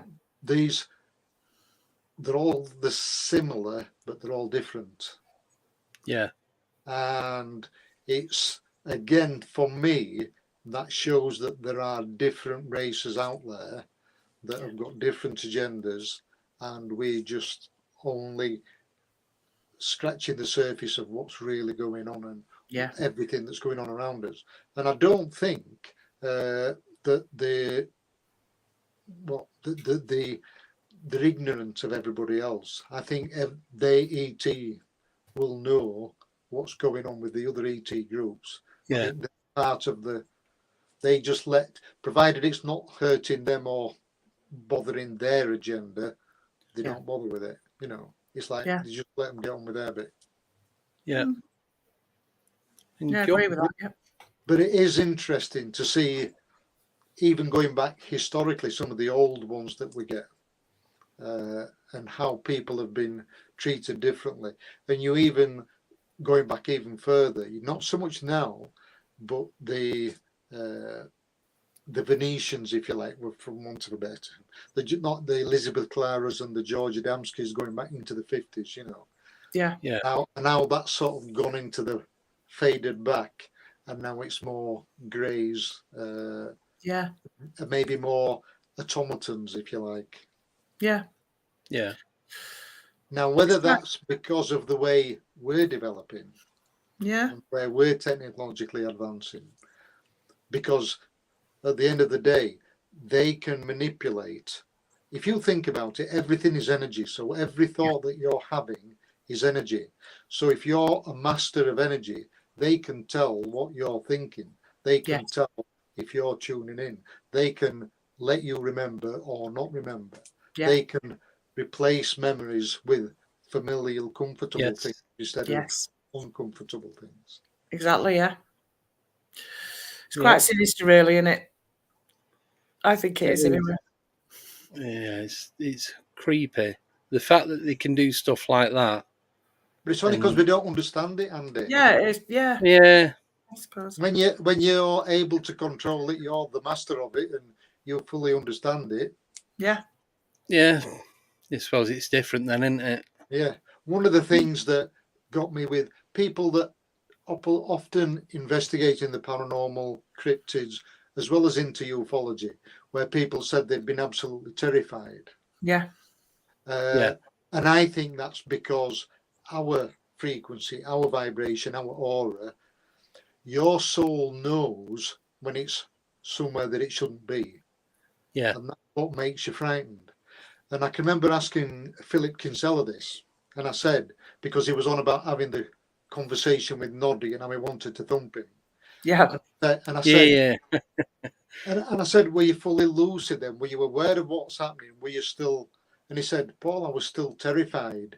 He says, but it was, you still get that feeling. And I think it's a survival mode for our soul that we can't control. And that's why, whoever you are, that's how you feel like that. That's why you feel like that. Yeah. Yeah. Yeah. I'd agree with that, yeah. Yeah. Mm. Makes sense. It does. It right. does. Next question is Mike. Can't be bothered reading all that out. Mike. So, what's Paul's thoughts on the Green and Common Rendlesham Forest incidents? Oh, and Bentwater? Yeah. RAF Bentwaters, yeah. I think it was a complete cover-up. And what Colonel Charles Holt, if you see any of his lectures afterwards, but again, you've got to think of how we were at the times. We had their nuclear weapons in the middle of our countryside. So for our military to suddenly say this light flew over us and started doing things with our nuclear weapons and we couldn't do anything about it, they've got to cover it, you know. And for them, the only way out of it often is to completely ridicule everybody and everything to make you look stupid. Oh, it was the Orfordless Lighthouse, Yes. Where everybody knows it wasn't, but for somebody peripherally who's just getting interested on it, it's an automatic, that sounds reasonable, I'll accept that. But if you look at it logically and look at the full transcripts of what happened from the different witnesses, then it's obvious that's not. But that's what's happening all the time. So in my opinion, for what it's worth, Greenham Common and Rendlesham Forest was ET, for want of a better term, coming in, looking at our nuclear weapons or the America's nuclear weapons, and we couldn't do a thing about it. Right. No, thank you. Nicknames wanting to... What? Sorry, I was just going to ask, do you know if there's been any... I know Green and Common's not that active now, but if there's been any activity lately around the area? I don't know, Andy. Don't know. Right. No, I just wondering. There will be Greenham Common, as far as I'm aware now, it's not shut down, but it's nowhere near like it used to be. No, it's not as active. where I used to work, you used to go past it quite a lot, and it was you still got all, I was going to say, the people in the trees where they used to camp. Is it Swampy and all them lot? Yeah, that's right. Yeah. So you still got some of them is still in now. These bits of evidence left there, but there's a few military vehicles, but nothing like anything it was in the 80s. I think it's all been wound down. Yeah. Yeah, definitely. Yeah. It seemed pretty quiet. Yeah. Right, thank you. Sorry. All right, let you off. Nickname wants to know, does Paul conduct CE5? Actually, no. But Ooh.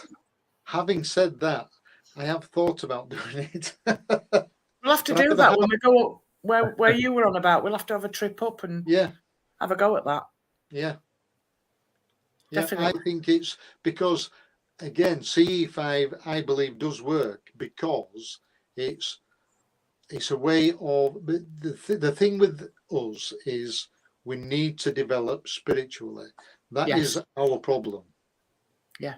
And whatever we keep warmongering and all the rest of it, that is what's holding us back. Yes. And unfortunately, I mean, we've all been teenagers, we've all been bravado, we've all been the rest of it. And I'm as guilty as anybody else.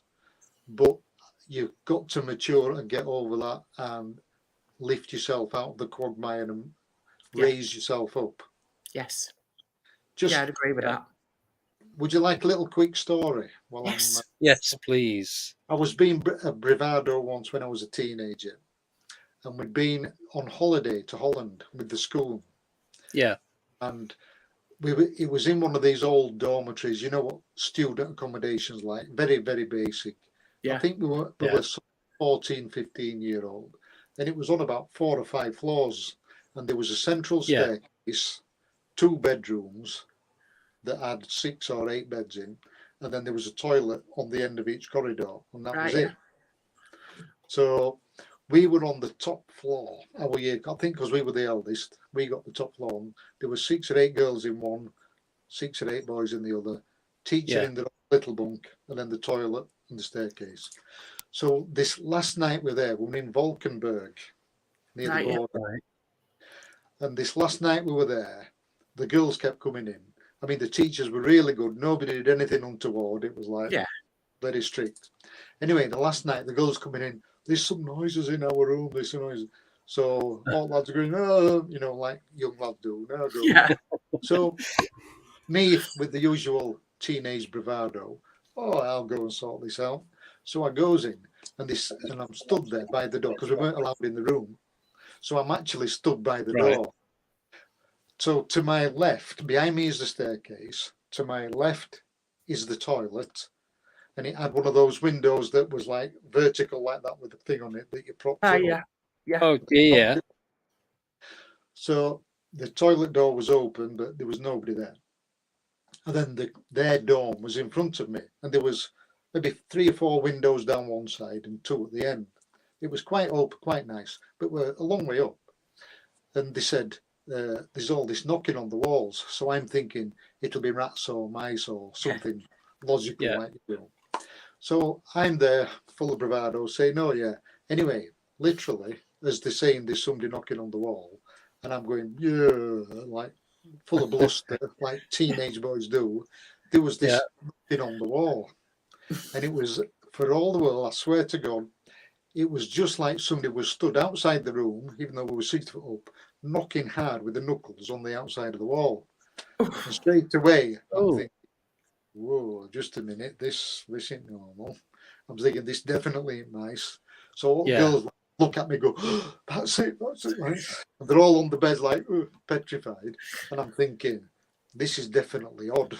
So I'm listening, and then it knocked again at the other side of the windows. I'm looking at the end like a rectangular dorm, and the beds are outside. So it was the furthest away from me where the wind, and then it's knocking on the wall between the 2 windows. And I'm thinking, this is really weird. And then it moved to the outside of the building, and it knocked on the outside. So it's coming down the outside. And it was for all the world like you were at ground level and somebody was walking out on a prefabricated building. Something it sounded like that. So went all the way down the wall, and I'm stood there. The girls are like petrified like this now, hiding under the covers. Yeah. And it stopped. And it's quiet for about 10 seconds. And then the toilet window slammed shut. Oh, no. So I'm thinking, I'd have been gone. So I'm like, whoa. And then as I'm stood there, the door's at the side of me, and right next to me is the light switch, you know, with these little toggle light switches. Yeah. Yeah. As I'm there, the toggle's like that, and the toggle and I'm looking past it at the girl, and the toggle just goes, and Oh, it no. went up on its own, and all the lights went off. So all the girls screamed. My hair stood on end like, whoa. And pure reaction. I just turned the light back on and said, I'll go get the teacher, you know, that was it. Because it was obvious. But nothing else happened after that. But it was like, great. Wow. that way. But to me, again, retrospectively looking at it, to have student accommodation and dormitory where you get a lot of the teenage kids, it's ideal opportunity for poltergeist phenomenon. Yeah. So whether local groups would have investigated it afterwards, you know, or they were aware of it, I don't know. I wonder how many of them remember all that. Yeah. It Makes was you the wonder. first time I've been scared in my life. Yeah. I think I'd have been screaming louder than the girls, to be I honest would, with you. yeah. Well, it's funny because I didn't do it. I literally didn't do anything. I just turned the switch back on. And then, you know, you get that feeling when things have returned to normal. Yeah. Yeah. It was like that. I felt once I'd turned the light back on and the girls are all crying under the covers, and it was like, it's over. Yeah. But they just wanted to show who were boss, really. Yeah. But you feel that energy shift, don't you? Yeah. You complete change, isn't it? Yeah. Yeah. And it was like building up eerily, if you like. Yeah. And then when I put the light switch back on, it had gone. Everything went back to normal. The light switch going off was like the culmination of it, wasn't it? Yeah. And I could sort of feel it, you know. And you broke the spell by putting the light back on. That's what I think. Yes. Creepy. Yeah. You pulled the veil. With the light switch. So yes, I've experienced paranormal things as well, but mainly UFOs. Yeah. Thank you. Right. We've only got 10 minutes left. Can we do 6 questions in 10 minutes, Paul? Yeah, we can do that.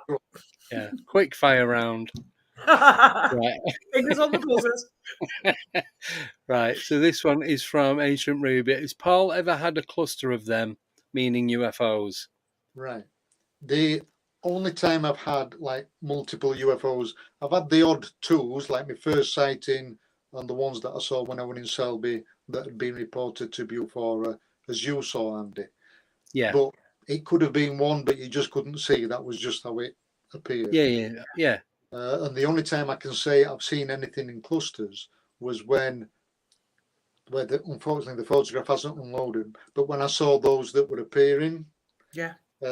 And it was obvious there was more than one or two of them, because at one stage I had 3 in the sky together.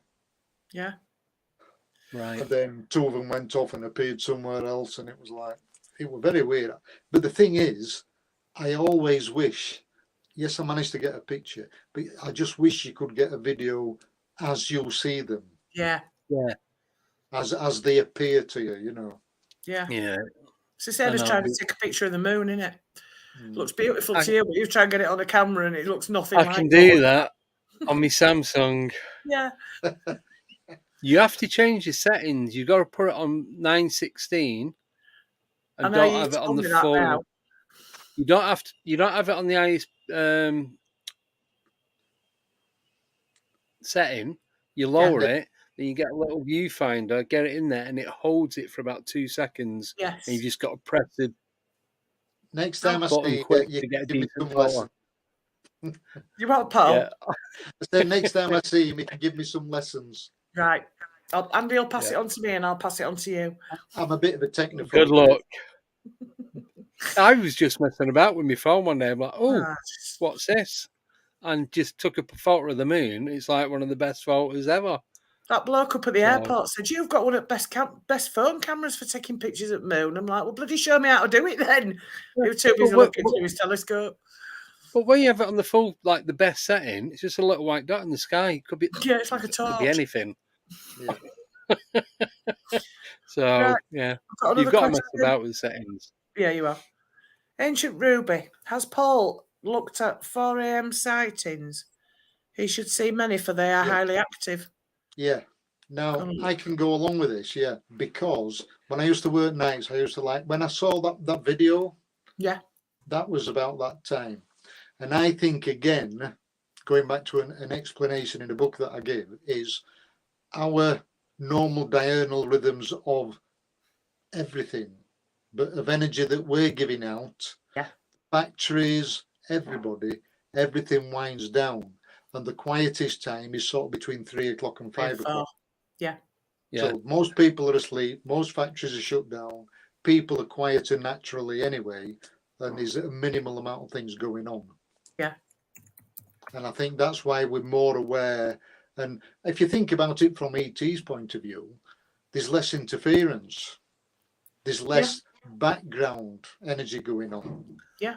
There's a Yeah, bit makes more of sense, it. doesn't it? There's more of it still, isn't there? Yeah. Thank you. I think you. Next one is from Ancient Ruby. Sorry, I weren't sure if you just asked that one. Has Paul witnessed them going through a portal light? In a word, no. Okay. I've seen flashes and Yeah. I've seen them appear and disappear, but they seem to have faded in and out rather than Disappeared flashing into. Yeah, like going Yeah. through summer. Yeah. Yeah. Cheers. But I'll keep looking. Nickname. Oh, sorry. Go on. Keep looking. Nickname's asking, what's Paul's top UFO case he'd like to know more about? Any era, anywhere? I would say Roswell. I was just going to say that, yeah. Simply because there's so much hearsay, there's so much corroborative evidence. Why would all these people say all these things afterwards? Why did they say it afterwards? You know, but again, to defend them, you've got to go back to when it was after the war. 47. Yeah. Yeah, and it's like the lights over Washington DC in 52. A lot of people had only just come out, the Army and the Air Navy and the Air Force, and a lot of people saw the lights there the same. Yeah. And so the Project Blue Book sort of whitewash was a temperature inversion, you know. Yeah. And people just have to accept it. But for trained observers, and in the case of Roswell, for sheriffs and these other people, for morticians, nurses, all these other people that were there on the periphery, why would they say, you know, their stories if something hadn't happened? So I think out of all the cases that people say there's still nothing happened, there's still no proof, there's still whatever, in a court of law, 20 people giving that amount of corroborative evidence, they would have nailed them. But as Paul Sinclair says, it's the proof with no truth. You know, the truth with no proof, because you can't prove it. That's it. That's the problem. Nope. Right. Next one is from Nickname. Does Paul think he's ever been abducted? Oh, good question. That is a good question. Now, if you'd have asked me 10 years ago, I would have said no. Yeah. It's probably a bit longer than that, maybe 15 years ago. Yeah. And I was fortunate to be on my own having lunch with Bud Hopkins. Right. Oh. Nice. And it just happened that way. And he said to me, he said, Paul, don't ever count it out. He said, because there's more than you realise. Right. Yeah. And now, retrospectively thinking about it, up to the point where I saw those 2 UFOs when I was 11 years old, there were occasions when I was terrified to go to bed because I knew something was going to happen. Right. Right. Now, whether it was, I don't know. It's Eve saying, morning. Hi, Eve. Hello. Hi. So- Just wondering So do you where think he's anything been did for the happen? last 3 hours, though. He's hiding. Been abducted. We've abducted him. I sometimes wish he bloody had. That's you, Toad. Think on now. Right, last question then is from Space Cadet Lottie, who you know because we were all met up at the airport. Has Paul ever experienced any precognition or precognitive dreams? I had a premonition when I was working in the coal board Yeah, sorry. There's something running across my floor. That's not very small. My feet are up. It's all right. Yeah. Yeah, go on. All right. I haven't had any precognitive dreams as such, but on one occasion when I was working down a mine, I thought I was in an explosion. Right. Oh, It scared me to death. And I got, yeah. and it scared me that much. I scared my mate who I was working with, and we both went out and we lost an hour's pay. And then, Ooh. and now the following day, there was an explosion at a mine in Glasgow, where Oh, about 14 men were, some of them were quite severely injured. Nobody were killed, but it was funny that I was in that situation and that's what I felt. And Yeah. then an hour later, that happened. You know, I mean, oh, a day later that happened. Yeah. nice. But that's the only time it's ever happened. Yeah. Nice one. Thank you. Yes. That's all our questions now. Yes, that's everything. Yes. We have one question. We have one question for Deborah, Oh, God, which we have every week. Yeah, She and I loves never it. know. She loves this bit, Paul. Are you ready?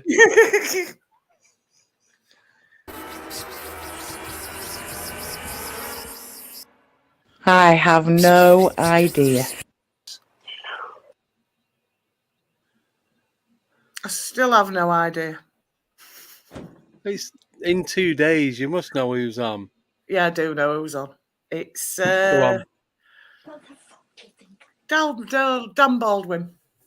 Yes. And what's he Yay. talking about? I have no idea. I never normally get asked that question. I just get asked who's on. No, I just thought I'd ask. I just throw that in. Paranormal. I'm just too busy looking at my 8-legged friend at the minute. That is not small. Yeah. I could get savaged in my No. seat. Just letting you know. That'll be Yeah, a right. first for a live stream. Right. I'm just going to do a quick. So I've made a trailer for our Christmas special. Mhm. So I'm just going to play a couple of seconds of it. There's a I'm not going to teaser. play all of it because keep them wanting more. Yeah. Are you ready? Yeah. Oh no, it's George calling. What does he want? Near Lawrenceburg in Lawrence. That's how you get him. That's all you're getting. So that's Excellent. George Mitrovic. He's Australian, New South Wales. Yes. He's wrote about 10 billion books. Yes, From yeah. what I can gather. From Lots and lots. anything and everything. Actually, he messaged me the other day telling me what he's going to be talking about. So that is on the 23rd of December, I think. So, yeah, I just thought I'd throw that in quickly before we do shoot off. Massive thank you, Paul, for coming on. Thank you You're very much. welcome. Thank you And for it was having me. great to meet you at the OLM. Yeah. Is it? Yeah, OLM. OLM. Yeah. Too many letters in that. Bye. It's gone. It's gone under the settee. We're all right now. Well, you'll be fine. So long as it don't double back, we're See fine. it coming over your shoulder. Yeah. Anyway. Yeah, no, it was great meeting you. Yeah. And thanks so much for coming on. And we'll have you on again. Yeah, we'll Thank you sort very something much. out. And so that's it. That's it. All done. And have you got anything else, Deb? No. Have I? No.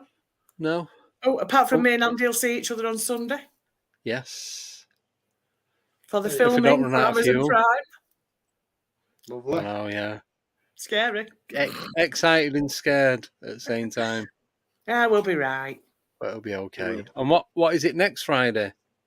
It's Halloween special next Friday. I remember It that. is. Very good. And how many of us are going to be on? 5. Correct. That was a guess. I was going to count on my fingers then and everything. No point, Andy. Yeah, there's going to be You get 5 stuck of at us. 3. So Anyway, thank you all for coming in to the don't tell chat. anyone. And thank you for the questions. Thank you to Joe for moderating. And see you on Friday. Thank you very much. Thank you. So, sorry, 1 second. I've just got to get all the videos ready and find the outro. Right, I'll do the trailer. Right, yeah, good night and see you all in 2 days. Take care, everyone, and good night. Night. night.